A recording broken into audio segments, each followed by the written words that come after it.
ಬೀದರ್ನಲ್ಲಿ ಖೂಬಾ ಮತ್ತು ಚೌಹಾಣ್ ನಡುವಿನ ಮುನಿಸು ಇನ್ನೂ ಕೂಡ ಆರಿಲ್ಲ. ಇದು ಇವತ್ತು ಯಡಿಯೂರಪ್ಪನವರ ಒಂದು ವಿಚಾರದಲ್ಲಿ ಅದು ಹೊರಕ್ಕೆ ಬಂದಿದೆ.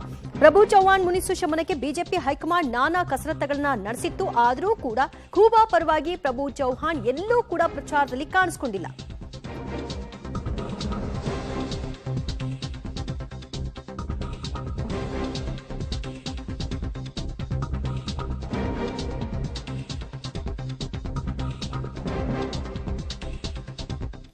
ಬೀದರ್ ಜಿಲ್ಲೆಯಲ್ಲಿ ಬಿಜೆಪಿಗರಿಗೆ ಪ್ರಭು ಚೌಹಾಣ್ ವಿಚಾರದಲ್ಲಿ ಟೆನ್ಷನ್.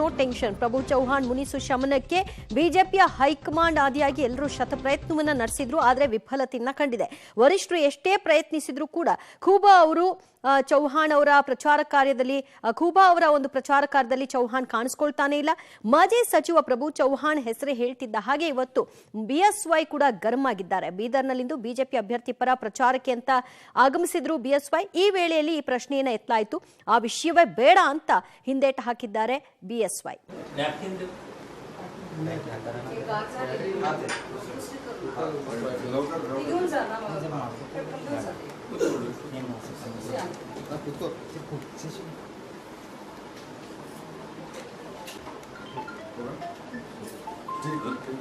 ಸರ್, ಈಗ ನಿಮ್ಮ ಪಕ್ಷ ಶಾಸಕರು ಮಾತೆತ್ತರ ಪಾರ್ಟಿ ಮೇರಿ ಮಾ ಹೈ ಪಕ್ಷ ನನ್ನ ತಾಯಿ ಅಂತ ಹೇಳ್ತಿರೋ ಪ್ರಭು ಚವ್ಹಾಣ್, ಆದ್ರೆ ಎಲ್ಲಿದ್ದಾರೆ ಸರ್ ಅವರು? ತಾಯಿದು ದೇಶದ ಎಲೆಕ್ಷನ್ಗೋಸ್ಕರ ಇದ್ರು ಎಲ್ಲೋ ಮಾಡ್ಕೊಂಡಿದ್ದಾರೆ. ಏನ್ ಹೇಳ್ತೀರಿ, ಹೇಳ್ಬೇಕಲ್ಲ ತಾವು?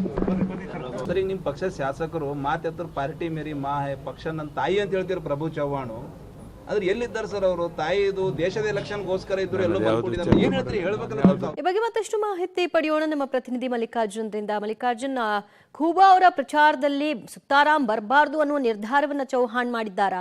ಸೊ ಆ ಎಲ್ಲ ಪ್ರಯತ್ನಗಳಾಗಿ ಯಾವುದು ಕೂಡ ವರ್ಕ್ ಆಗದೆ ಇರೋ ಹಿನ್ನೆಲೆಯಲ್ಲೇ ಬಿಎಸ್ವೈ ಈ ರೀತಿ ಗರಂ ಆಗಿದ್ದಾರಾ? ಖಂಡಿತ ದಿವ್ಯಾ, ನಿಜಕ್ಕೂ ಒಂದ್ ರೀತಿಯ ಏನು ಗಡಿ ಜಿಲ್ಲೆ ಬೀದರ್ನಲ್ಲಿ ಒಂದ್ ರೀತಿಯ ಬಿಜೆಪಿಯ ಭಿನ್ನಮತ ಒಂದ್ ರೀತಿಯ ಮುಗಿಯುವ ಯಾವುದೇ ಲಕ್ಷಣ ಕಾಣ್ತಲ್ಲ ಅಂತ ಹೇಳ್ಬೋದು. ಯಾಕಂದ್ರೆ ಪ್ರಮುಖವಾಗಿ ಈಗಾಗಲೇ ಏನು ಕಳೆದ ಬಾರಿ ವಿಧಾನಸಭಾ ಚುನಾವಣೆಯಲ್ಲಿ ಏನು ಕೇಂದ್ರ ಸಚಿವ ಭಗವಂತ ಖೂಬಾ ಬಿಜೆಪಿ ಅಭ್ಯರ್ಥಿ ಇದೆ, ಅವರು ನನ್ನ ವಿರುದ್ಧ ಒಂದ್ ರೀತಿಯ ಷಡ್ಯಂತ್ರ ಮಾಡಿ ನನ್ನ ಸೋಲ್ಸಕ್ಕೆ ಪ್ರಯತ್ನ ಪಟ್ಟಿದ್ರು ಅನ್ನುವಂಥದ್ದು. ಹಾಗಾಗಿ ಈ ಬಾರಿ ಟಿಕೆಟ್ ಕೊಡಬೇಡಿ ಎನ್ನುವಂಥದ್ದನ್ನ ಸ್ವತಃ ರಾಜ್ಯಾಧ್ಯಕ್ಷ ವಿಜೇಂದ್ರ ಕಾಲಿಗೆ ಸಾಷ್ಟಾಂಗ ನಮಸ್ಕಾರ ಹಾಕಿ ಟಿಕೆಟ್ ಕೊಡಬೇಡಿ ಎನ್ನುವಂಥದ್ದನ್ನ ಬಹಿರಂಗವಾಗಿ ವ್ಯಕ್ತಪಡಿಸಿದ್ರು ಏನೋ ಒಂದು ಅಸಮಾಧಾನವನ್ನ.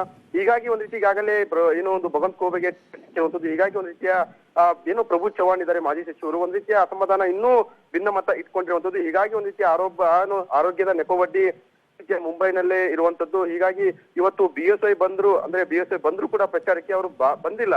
ಹಾಗಾಗಿ ಒಂದ್ ರೀತಿಯ ಇವರ ಒಂದು ಭಿನ್ನಮತನಿದೆ, ಸಂಪೂರ್ಣವಾಗಿ ಯಾವುದೇ ರೀತಿಯ ಶಮನ ಆಗಲ್ಲ ಅನ್ನುವಂಥದ್ದು ಇವತ್ತು ಗೊತ್ತಾಗ್ತಿದೆ. ಯಾಕಂದ್ರೆ ಪ್ರಮುಖವಾಗಿ ಬಿಎಸ್ವೈ ಬಂದಾಗ ಬರ್ತಾರೆ ಅನ್ನುವಂಥದ್ದಿತ್ತು, ಆದ್ರೆ ಅವರು ಬಂದಾಗಲೂ ಕೂಡ ಆ ಪ್ರಚಾರಕ್ಕೆ ಖೂಬಾ ಪರ ಕ್ಯಾಂಪೇನ್ಗೆ ಬರ್ತಾ ಇಲ್ಲ. ಹೀಗಾಗಿ ಒಂದ್ ರೀತಿಯ ಬಿಜೆಪಿ ನಾಯಕರಿಗೆ ಇದೊಂದು ಶಾಕು, ಮತ್ತೆ ಭಗವಂತ ಖೂಬಾಗೂ ಒಂದ್ ರೀತಿಯ ಹಿನ್ನಡೆ ಆಗುವಂತದ್ದು. ಯಾಕಂದ್ರೆ ಪ್ರಭು ಚವ್ಹಾಣ್ ಅವರ ಮಾಜಿ ಸಚಿವರು ಮತ್ತು ಅವರ ಕ್ಷೇತ್ರದ ಸಂಬಂಧದ ಹಿಡಿತ ಹೊಂದಿರುವಂತದ್ದು.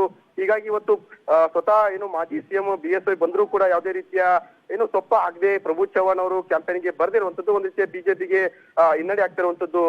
ದಿವ್ಯಾ, ಥ್ಯಾಂಕ್ ಯು ಮಲ್ಲಿಕಾರ್ಜುನ್, ನಿಮ್ಮೆಲ್ಲ ಮಾಹಿತಿಗೆ. ಕಳೆದ ಬಾರಿ ಔರಾದ್ನಿಂದ ಹೆಚ್ಚಿನ ಲೀಡ್ ಅನ್ನ ತಂದು ಕೊಟ್ಟಿದ್ರು ಖೂಬಾ ಅವರಿಗೆ ಪ್ರಭು ಚವ್ಹಾಣ್. ಈ ಬಾರಿ ಇದು ಏನಾಗುತ್ತೆ ಅನ್ನೋದನ್ನು ಕೂಡ ಕಾದು ನೋಡ್ಬೇಕು. ಶಾಸಕರು ಮಾತೆತ್ತರ ಪಾರ್ಟಿ ಮೇರಿ ಮಾ ಹೈ ಪಕ್ಷ ನನ್ನ ತಾಯಿ ಅಂತ ಹೇಳ್ತಿರೋ ಪ್ರಭು ಚವ್ಹಾಣ್, ಆದ್ರೆ ಎಲ್ಲಿದ್ದಾರೆ ಸರ್ ಅವರು? ತಾಯಿದು ದೇಶದ ಎಲೆಕ್ಷನ್ಗೋಸ್ಕರ ಇದ್ರು ಎಲ್ಲೋ ಮಾಡ್ಕೊಂಡಿದ್ದಾರೆ. ಏನ್ ಹೇಳ್ತೀರಿ, ಹೇಳ್ಬೇಕಲ್ಲ ತಾವು? ಸರ್, ಈಗ ನಿಮ್ಮ ಪಕ್ಷ ಶಾಸಕರು ಮಾತೆತ್ತರ ಪಾರ್ಟಿ ಮೇರಿ ಮಾ ಹೈ ಪಕ್ಷ ನನ್ನ ತಾಯಿ ಅಂತ ಹೇಳ್ತಿರೋ ಪ್ರಭು ಚವ್ಹಾಣ್, ಆದ್ರೆ ಎಲ್ಲಿದ್ದಾರೆ ಸರ್ ಅವರು? ತಾಯಿದು ದೇಶದ ಎಲೆಕ್ಷನ್ಗೋಸ್ಕರ ಇದ್ರು ಎಲ್ಲೋ ಮಾಡ್ಕೊಂಡಿದ್ದಾರೆ. ಏನ್ ಹೇಳ್ತೀರಿ, ಹೇಳ್ಬೇಕಲ್ಲ ತಾವು? ಸರ್, ಈಗ ನಿಮ್ಮ ಪಕ್ಷ ಶಾಸಕರು ಮಾತೆತ್ತರ ಪಾರ್ಟಿ ಮೇರಿ ಮಾ ಹೈ ಪಕ್ಷ ನನ್ನ ತಾಯಿ ಅಂತ ಹೇಳ್ತಿರೋ ಪ್ರಭು ಚವ್ಹಾಣ್, ಆದ್ರೆ ಎಲ್ಲಿದ್ದಾರೆ ಸರ್ ಅವರು? ತಾಯಿದು ಖೂಬಾ ಮತ್ತು ಚೌಹಾಣ್ ಅವರ ಮುನಿಸು ಅದೇನು ಗೌಪ್ಯವಾಗಿ ಉಳ್ಕೊಂಡಿಲ್ಲ. ಬಹಿರಂಗವಾಗಿ ಅವರಿಬ್ಬರ ನಡುವಿನ ಜಟಾಪಟಿ ನಡೀತಾ ಇತ್ತು. ಅವ್ರಿಗೆ ಟಿಕೆಟ್ ಕೊಟ್ರೆ ನಾನು ಅವ್ರ ಪರವಾಗಿ ಪ್ರಚಾರದಲ್ಲಿ ಹೋಗಲ್ಲ ಅಂತ ಕೂಡ ಅವರು ಹೇಳ್ಕೊಂಡಿದ್ರು. ವಿಜಯೇಂದ್ರ ಅವರ ಕಾಲ್ಗೂ ಕೂಡ ಅಡ್ಡಡ್ಡ ಬಿದ್ದಿದ್ರು ಚೌಹಾಣ್ ಅವರು. ಈಗ ಅದರ ಮುನಿಸು ಮುಂದುವರೆದಿದೆ. ಯಾವುದೇ ಕಾರಣಕ್ಕೂ ಖೂಬಾ ಅವರ ಪರವಾಗಿ ಪ್ರಚಾರಕ್ಕೆ ಹೋಗಬಾರ್ದು ಅನ್ನುವಂಥ ನಿರ್ಧಾರವನ್ನು ಅವರು ತೆಗೆದುಕೊಂಡಿರುವಂತೆ ಕಾಣಿಸ್ತಾ ಇದೆ. ಪಾರ್ಟಿ ಬಹಳಷ್ಟು ಪ್ರಯತ್ನಗಳನ್ನ ನಡೆಸಿದೆ. ಸೊ ಅದ್ಯಾವುದು ವರ್ಕ್ ಆಗಿಲ್ಲ. ಇಲ್ಲಿಯವರೆಗೂ ಅವ್ರ ಪ್ರಚಾರಕ್ಕೆ ಬರ್ತಾ ಇಲ್ಲ. ಇದೇ ವಿಷಯವಾಗಿ ಇವತ್ತು ಯಡಿಯೂರಪ್ಪ ಅವರನ್ನ ಕೇಳಿದಾಗ ಅವರೊಂದು ಸ್ವಲ್ಪ ಆ ವಿಷಯವಾಗಿ ಪ್ರತಿಕ್ರಿಯೆನ ಕೊಡ್ಲಿಕ್ಕೆ ಹಿಂದೇಟನ್ನ ಹಾಕಿದ್ದಾರೆ. ಪ್ರಶ್ನೆಯನ್ನ ಆಲಿಸಿದ್ರು, ಆದ್ರೆ ರಿಯಾಕ್ಟ್ ಮಾಡೋದಕ್ಕೆ ಅವರಿಗೆ ಒಪ್ಪಿಗೆಯನ್ನ ಕೊಡ್ತಾ ಇಲ್ಲ. ಬಟ್ ಹಾಗಾಗಿ ಅವರು ಗರಂ ಆಗಿ ಅಲ್ಲಿಂದ ಹೊರಕ್ಕೆ ಹೋಗಿರುವಂತಹ ದೃಶ್ಯವನ್ನ ನಾವು ನೋಡ್ತಾ ಇದ್ವಿ. ಬಟ್ ಈ ಮುನಿಸು ಯಾವ ರೀತಿಯಾಗಿ ಮತಗಣಿತದ ಮೇಲೆ ಪರಿಣಾಮ ಬೀರಬಹುದು ಅನ್ನೋದನ್ನ ನೋಡ್ಬೇಕಾಗುತ್ತೆ. ಚೌಹಾಣ್ ಅವರು ಕಳೆದ ಬಾರಿ ಅವ್ರಿಗೊಂದಷ್ಟು ಲೀಡ್ ಅನ್ನ ತಂದುಕೊಡುವಲ್ಲಿ ಸಹಕಾರಿಯಾಗಿದ್ರು.